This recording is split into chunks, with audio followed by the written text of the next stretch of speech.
In video 2, we were asked to find the partial pressures of the 3 individual species of this reaction, and we're told that the overall reaction has a partial pressure of 0.05. So to solve this problem, I found the initial concentrations of each of the 3 parts and then set up an ice table, found the value of x, and then after you find the value of x, you can plug it back into the equilibrium expressions that you have through your ice table. So first, to find the concentrations, this is happening at 1 atmosphere.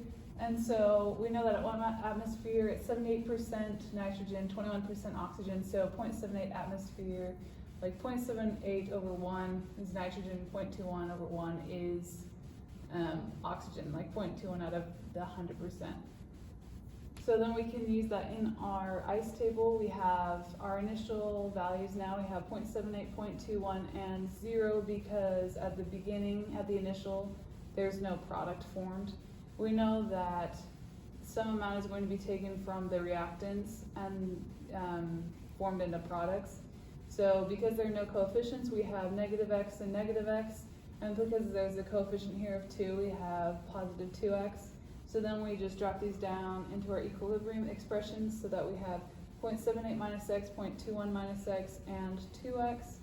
We're given that the partial pressure of the overall reaction is 0.05, and we know that we can find the partial pressure is the concentration of the products raised to the power if there's a coefficient over the reactants raised to their powers if there are coefficients times each other. So we have that the partial pressure is NO to the squared because there's a coefficient, and then there's the concentrations of N2 times the concentration of O2. So we're going to find X, and then we'll plug things back in. So we have 0.05 equals the products over the reactant, so you have 2x squared because of the coefficient, and then over 0.78 minus x times 0.21 minus x. So first I factored the denominator here, so I came up with x squared minus 0.99x plus 0.1638, and if you square 2x, you get 4x squared.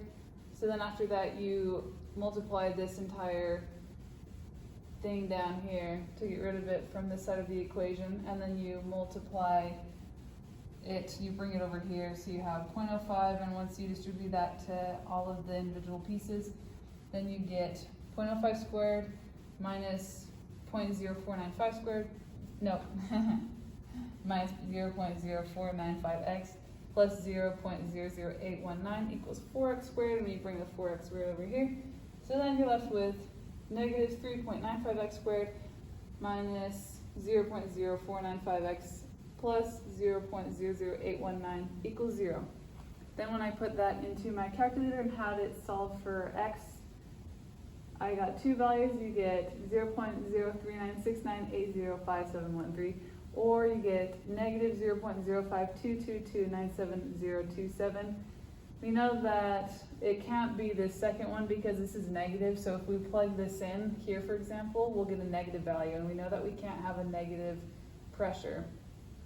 So we know it has to be this first one because it'll give us positive values. So then now that we know what the value of x is, we can plug it back into our equilibrium expression. So for N2, we have 0.78 minus x.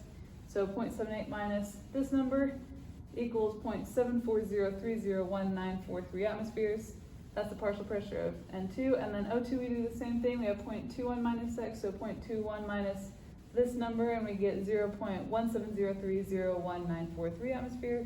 That's the partial pressure. And then for NO, the partial pressure is 2x, so we have 2 times this number that we found, and that gives us the partial pressure of NO is 0.079396114 atmospheres.